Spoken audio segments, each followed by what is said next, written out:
making a smoked cauliflower potato mash here at BBQ My Way. Watch this.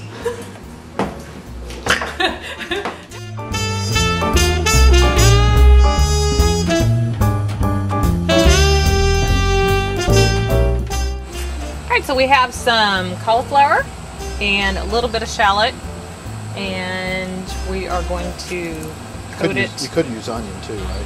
Could use onion, but we didn't have any. We ran out, which is kind of a sin around here, but shallot works. Shallot's a little like garlic, so this will work great. So we coated it with some olive oil. I'm just going to sprinkle it with some kosher salt and then get in there with my clean hands, toss it around.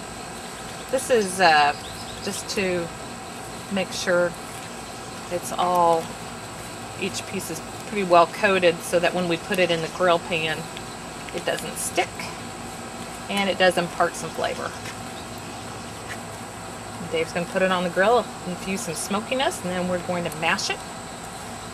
And it's going to be delicious, we hope. We're kind of trying this, kind of winging it, but we think it's going to be great.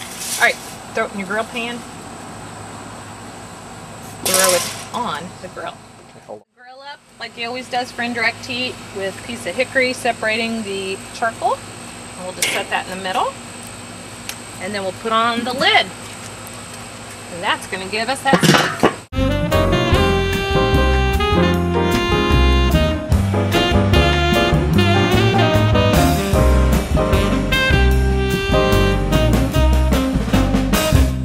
Alright, cauliflower's done. That's what she looks like. Nice and smoky. Okay, so we have our smoked cauliflower with a little bit of, it's not onion, it's Shallots. Shallots in the pan. And we also smoked a couple of potatoes, so we'll throw those in there. We're totally winging this recipe, so we'll just see how it works, but I think it's going to be pretty good. About a third a stick of butter, I would say.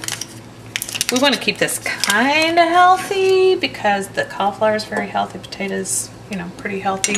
But, you know, butter's just good. It just tastes good. So we're going to mash this. These are going to be smashed potatoes. We're going to mash a little and be right back. Okay, these are smashed potatoes. So you want it to have a little bit of texture left in there. We're now going to add all the really good stuff. I have about a third a block. Well, it's about a fourth a block. You know how you always have just parts of cream cheese or butter or whatever? I mean, use that stuff up. So we have about a third, fourth a block. And we happen to have a little of the whipped cream cheese also because my kids love it on bagels. So I'm just going to take another spoonful of that. That's probably another, maybe fourth a cup. And just kind of mash that in there. And at this point, we're going to put it back on the stove so that this stuff gets warm and melts. But we're also going to add some milk. And we have fat-free milk, so because that's... It's about a third of a cup. I'm also going to use a little half and half because we kind of need that heaviness of that cream. So and then just mash it in there. We're going to put it back on the stove and we'll show you how we're going to season it in just a minute. Okay, so we put it back on the stove now. I put it on the stove and it is smashed. So you're going to see like chunks of stuff, but that's good because it gives you some texture. And we're going to add pepper. And I have to admit I already added a little pepper and a little bit of salt already, but I tasted it and needed more, so that should do it. You know, to taste, you got to taste your food, see what it needs. Okay, if I have to. What are the payments for your car?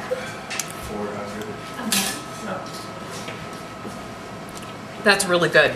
Really good. You taste the smokiness and it's creamy, but still has a little bit of the texture. So let's try this. You'll like it. All right. Thank you, folks. Be back later.